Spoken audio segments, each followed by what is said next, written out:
अस्सलाम वालेकुम नाज़रीन, मैं हूं आपकी मेज़बान ज़ुबैदा अनवर खान और आप देख रहे हैं मेरा YouTube channel Zubaida Anwar Khan official. और एक दफ़ा फिर आपकी खिदमत में हाजिर हूं और आज जो है वो मेरा टॉपिक है कि किसान पाकिस्तान का मोहसन। किसान हमारे मुआशरे का, पाकिस्तान का वो हिस्सा है जिसे ज़राअत के अलावा कुछ आता ही नहीं है। कुछ लोग बात करते हैं तो इसी मौजू के ऊपर कि ज़राअत, किसान इतना बदहाल है तो वो काश्तकारी छोड़ क्यों नहीं देता। अब मुझे ये बताइए, अगर किसान फसलें उगाना छोड़ देगा तो हम खाएंगे कहाँ से? मतलब हमारा मुल्क, हमारी मुआशियत, हमारा घर, हमारा किचन कैसे चलेगा? हमें तो किसान को मजबूत करने की बात करनी है ताकि वो जो हमारा एक सिलसिला है, हमारी चूंकि एक लाजम हिस्सा है हमारी जिंदगी का, खुराक का, तो वो तो नहीं तर्क किया जा सकता ना। वो तो हर हाल में हमें जिंदा रहने के लिए खाना ही खाना है। और किसान अगर फसलें नहीं उगाएगा तो वो करेगा क्या? ये बड़ा एक दिलचस्प सा पहलू है जिसके ऊपर मैं आज बात करना भी चाह रही हूँ। कि ये तो कह देते हैं लोग कि अगर किसी बंदे को वो काम नहीं आता जो वो कर रहा है तो उसे कोई और कर लेना चाहिए। अब मुझे ये बताइए, जिसने अपनी सारी जिंदगी और अपने अबाओ अजदाद के साथ मिलकर किया ही ज़राई पेशा है, तो वो कोई और कोई काम कैसे कर सकता है? कोई ज़राअत पार्ट टाइम जॉब तो नहीं है कि जो 2 घंटे करेगा और 3 घंटे के लिए वो कुछ और कर लेगा। ये तो फुल टाइम जॉब है, फुल टाइम से भी बल्कि दिन रात की जॉब है जिसमें कोई रेस्ट नहीं है, कोई ब्रेक नहीं है। उसने एक फसल के बाद अगली फसल का एहतमाम करना है और जो फसल आ चुकी है उसका हिसाब किताब भी करना है। बल्कि चले आपके साथ जो है वो बीज से स्टार्ट करते हैं कि सबसे पहले फसल, जमीन की तैयारी के बाद जो पहला मरहला है वो यही होता है कि किसान उसके अंदर बीज को बोए। और बीज बोने के लिए जाहिरा बीज का होना जरूरी है, तो वो जाता है, जो भी उसके डीलर्स हैं, जो भी उसके इलाके के गवर्नमेंट सेक्टर के लोग हैं और जो भी इदारे हैं, वहां जाता है बीज की हसूल के लिए। तो वहां पे जाके जनाब वो बीज लेकर आता है और अगर बदकिस्मती से उसको 2 नंबर बीज मिल गया, उसकी तो होगी ना फसल तबाह। और टाइम का जो ज़िया है वो उसके अलावा है। और नाकस बीज से या नकली बीज से उसकी मेहनत भी रायगा जाएगी, उसका पैसा भी रायगा जाएगा। और इसका जिम्मेदार कौन है? वो जो कौन है ना, असल में हमें वो तलाश करना चाहिए। लेकिन नहीं, माफियाज का नाम लेके हम छोड़ देते हैं इस बात को। माफिया है, वो माफिया कहां से आते हैं भाई? ये माफिया आते कहां से हैं? इतना चेक एंड बैलेंस नहीं है गवर्नमेंट का, इदारों का, कि वो माफियाज को पकड़ सकें। और बल्कि मुझे अफसोस होता है कि जब यही जिम्मेदारान लोग जो है वो मीडिया पे आके बयान दे रहे होते हैं कि माफिया बहुत मजबूत है, तो भाई फिर आप हुकूमत छोड़ दें, फिर आप अपनी सीट छोड़ दें ना। आप उनके रहमो करम पे छोड़ दें, किसानों को, लोगों को, पाकिस्तानियों को, सबको आप उनके रहमो करम पे छोड़ दें।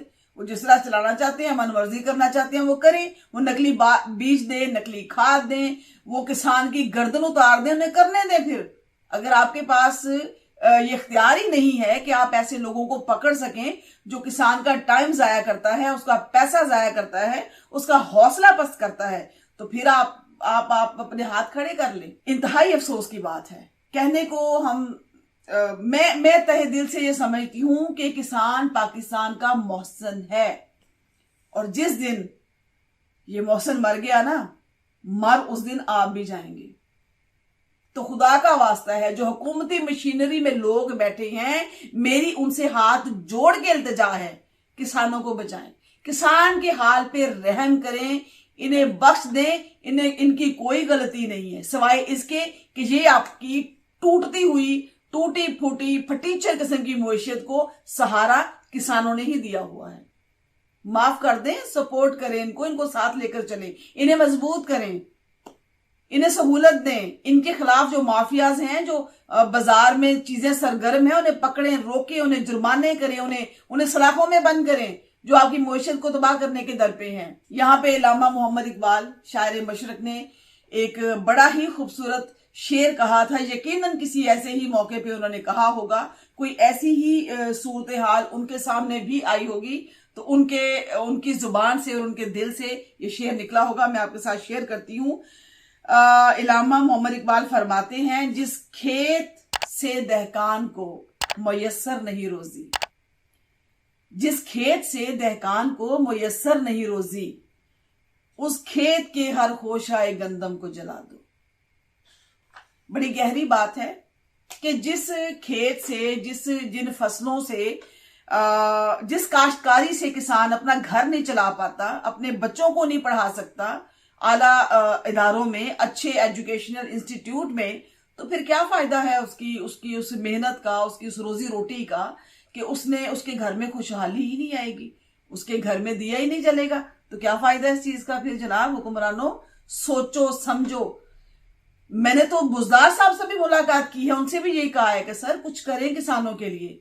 आप कोई भी गवर्नमेंट आती है, आप नोटिस कीजिएगा वो पहले साल में सबसे ज्यादा किसानों के ऊपर वो एज लेते हैं, और वो उनके लिए वो बड़े बड़े नारे मार के उनकी सबसे पहले वो हमदर्दियां हासिल करते हैं कि हम जी आपके लिए ये कर देंगे, किसान जो है वो उसको ये मिलेगा, किसान को हम यूं नवाज देंगे, किसान को फलां पैकेज मिलेगा। कुछ नहीं पहुंचता उन तक शफाफ तरीके से, कुछ नहीं पहुंचता। दिया था पिछली हुकूमतों ने भी, उनको फसलें तबाह होने पर पैसा दिया था, लेकिन उन तक नहीं पहुंचा था, और वो सारी कंप्लेंट्स आई भी थी। आप पटवारियों के जरिए उनको पैसा दिला रहे हैं कि पटवारी देती है किसी का पैसा? 5-5 हजार दिया था, उन्होंने गरीबों को 3-3 हजार मिला था, तो नहीं पहुंचा ना उन तक। तो 2,000 रुपये कहाँ गया? वो कौन माफिया था जो खा गया? फिर यहाँ पे माफिया आ गया है। इन माफिया को कौन लगाम में डालेगा? कौन पूछेगा इनको? इन लोगों को कौन पूछेगा? किसान तो फसल उगाकर मार्केट में लाने तक का जिम्मेदार है ना, उसको पेमेंट वगैरह सारा कुछ तो हुकूमत को गारंटी करना चाहिए कि वो उनको जो है वो उनकी अदायगियां करवाए। वो जो माफियाज का नाम लेके जान छुड़ाते हैं ना, इन माफियाज को अब लगाम डालनी होगी आपको। इतने बड़े बड़े स्कैंडल सामने आए हैं जिन्होंने हुकूमतें हिला के रख दी हैं। चीनी का स्कैंडल आप देख लें, आटे का स्कैंडल आप देख लें, ये इसके पीछे पिसा कौन है ये पता है आपको? इसके पीछे सबसे ज्यादा रगड़ा किसको लगा है? किसान को लगा है सबसे ज्यादा रगड़ा।